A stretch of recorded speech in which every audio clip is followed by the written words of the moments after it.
Hi, thanks for sharing your plan. I've got it open in my version of X10. Looks like you made this stuff here thicker to try to compensate for the mismatch. Just make it an inch high. I don't think there's any good reason to make it, foot and a half thick or whatever it was. Same thing over here.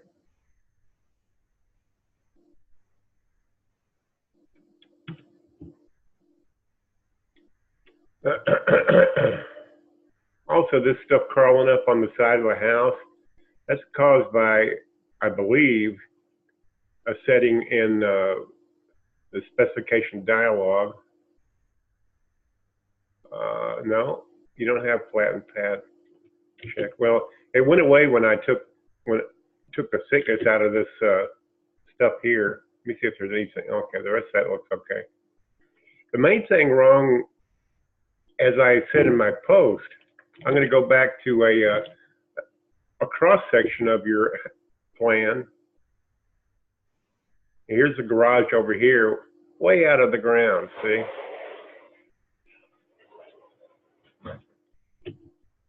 And you built the foundation on floor 1 instead of floor 0, but that's not very important. But you can see here, there's a driveway object, and it's, you have to build a ramp up to here in this virtual model. It's almost 42 inches out of the ground. And if you raise the terrain, then let's go back to the overview. That might make the terrain too high over here at the front door. Anyway, let's just take a look at that. I'm just going to click on the terrain, and you got it at -90, and let's see.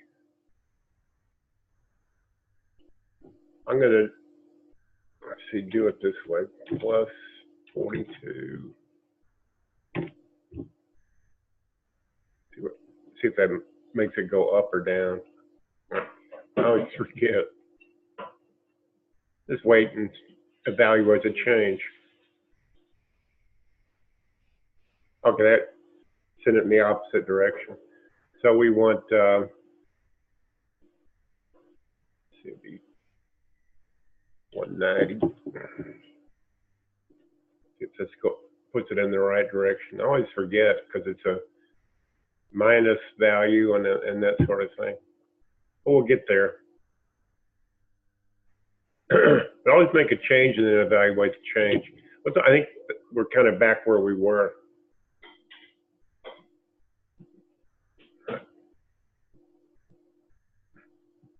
Yeah, we're still way out of the ground. Okay, so we need to go plus 42 tab. No, that's the wrong way. I'm gonna go, what was that, 192 plus 42 tab, and put a minus sign in there. I don't know how you ended up with that value, but I just want to move the terrain plane as an object up so that you don't have to have a ramp to get into the garage. Now, I don't know if this is the problem you're trying to solve. It's there. Got it pretty close. I overshot it a little bit. You can see the garage door bottom's a little bit below the terrain. So we'll shave some of that off of there.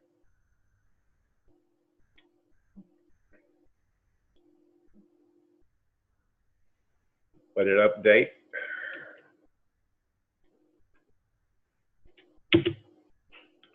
That was too much.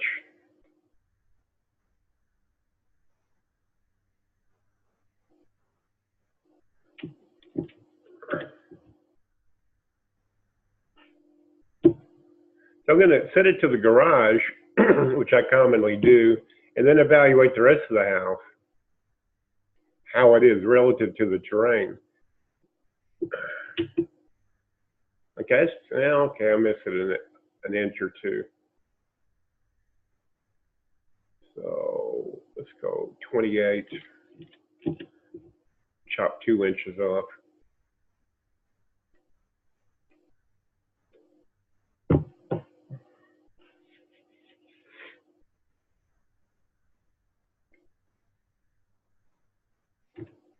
That's about right. You want the driveway right at the bottom of the garage. Now, let's take a look at the rest of this junk. Okay, this is not too bad. We got a problem here, and that's the terrain's a little bit too high right here. Now, maybe it wasn't before. Let's go back to plan and make sure that elevation data is on. Better terrain, elevation, okay, it's on. So what do we have here? See, I don't want that one. No, I don't want that one. I want this one. I want to see what it says. Elevation region minus 190. Oh, you never put elevation regions right next to each other. Never, never, never. 135. Okay, that's the problem. We need to separate those so that a gradient can be formed between their edges. So I'm going to just move this over here. I'm going to move it under the house a little bit, and then evaluate that change. The terrain should automatically rebuild unless you've turned off that setting.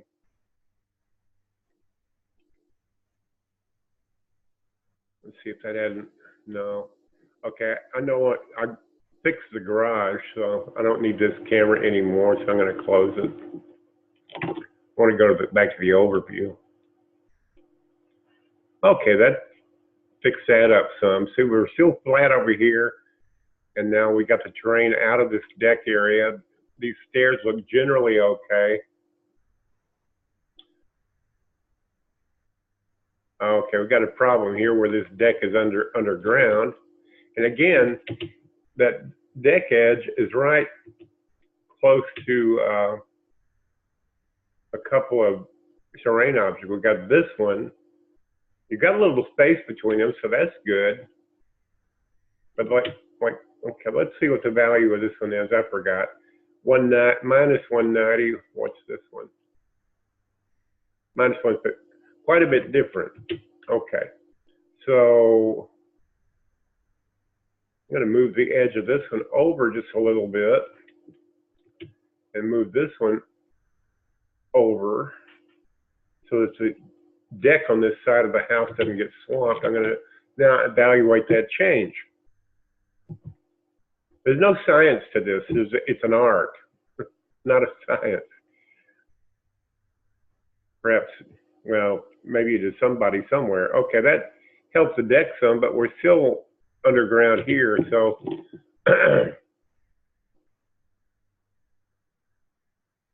I'm going to do is take this and put a break point in it and slide it under that deck, and then evaluate that change.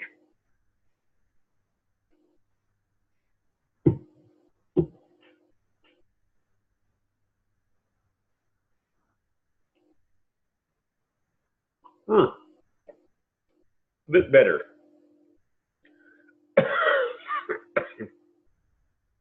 Now, I know nothing about the actual terrain here, but I think that's a little bit too abrupt.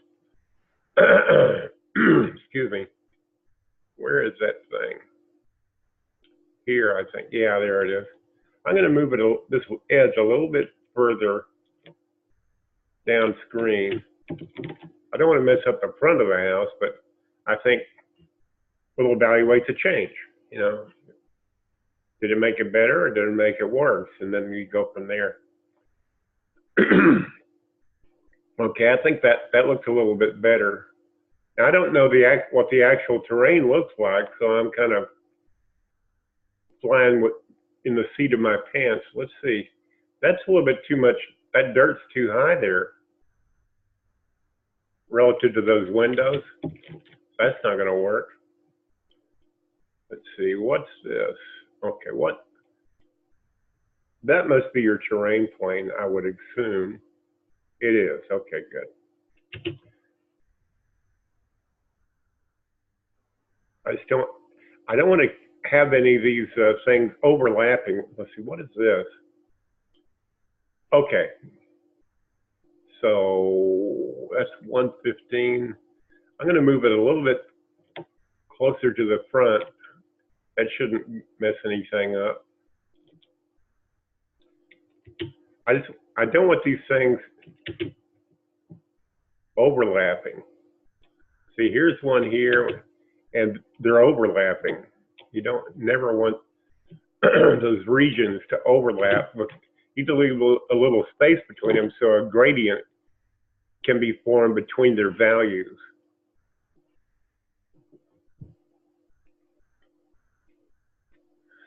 And my method is you make a change and then evaluate the change. Okay, that helps this area, but it caused a problem here. We're still okay over here, I think. Okay. I'm going to take that and angle it,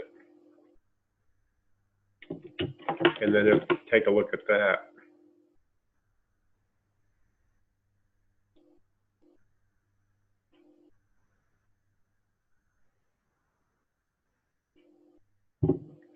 You have to be patient and methodical. Okay, this is not okay.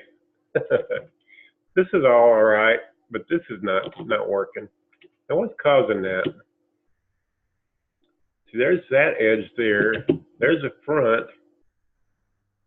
I think what I need to do, yeah, I'm going to extend this over to here and see what effect that has. It's, you know, the lower valued elevation region. And so it should lower the terrain. Okay, that's better, but this is still not okay. So I think I'm gonna have to take a look at, here's the one I angled. Well, not that. I would, if I were you, I would turn all these dimensions off when I'm working on terrain because they just get in the way. Over the dimensions. You can turn them back on later.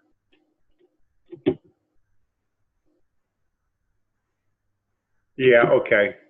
See, these two regions, they're crossing, and that's a no-no. My bad. So I'm going to break this and angle it away so a gradient can be formed between them, between the edge of one elevation region and another. So you make a change, evaluate the change, and then, okay. Let me check that specification dial. I'm going to try that. Flatten pad, see what effect it has.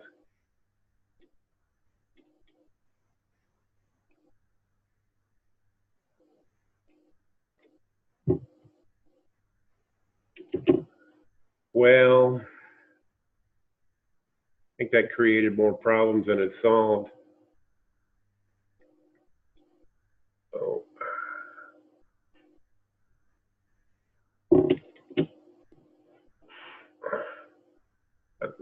my attention's on this spot here because that's the main thing that's unwanted, is that goofy looking terrain. The flattened pad actually helped some, but it caused some ripples elsewhere. I wish I knew as you know, exactly what you were trying to end up with. So that's the trouble spot right there.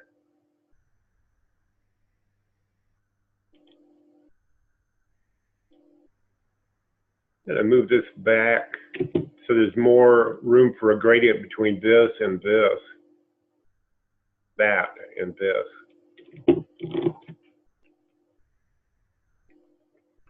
I want to see what effect that has.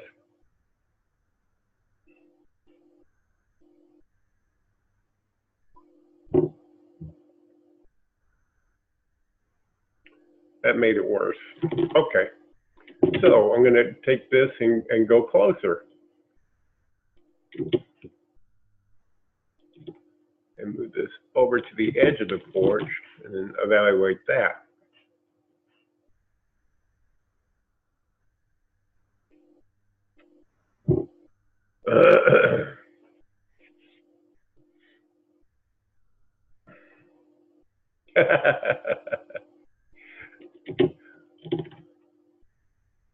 Well, doodle daddle.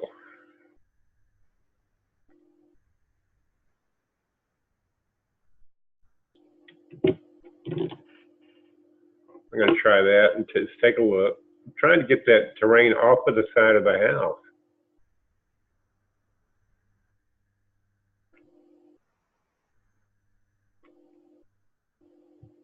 Well, that didn't do it. What if there's something else here that I'm just not seeing? There's this one here and this one here. What is this? Oh, what's that? Bingo. I didn't realize there was another factor here, and it's crossing both of these, so that's what's causing the problem. So I think I'm going to take this and move it out this way and just see what it does. Now that I've separated those three elevation regions, that should help smooth things out. When you have elevation objects crossing each other, they cause bizarro world results. Okay, that's better. Maybe it's not correct, but it's better. Now it's considerably smooths that out. I don't know, these retaining walls, is that a retaining wall? Terrain path. Well, I'm going to leave that to you to figure out, because I have no idea about what the terrain's supposed to do. But I got the terrain away from the areas. There's going to have to be heavy drainage down in here if this is true. But now you can get into the garage. You can get to the deck without breaking your neck. And if these retaining walls are supposed to be there, you need to have terrain breaks here along the wall so that the terrain goes abruptly up to the retaining wall on over here and over here. But I don't know, and I'd rather not guess. I think I've kind of figured, smooth this out, at least to my own satisfaction. You be the judge. But the main thing is you want to stay away from having these terrain objects crossing each other's boundaries. There has to be some space in between them so the software can generate a gradient from one value to the next Okay? Thanks for watching. I hope this helps you. Have a good day.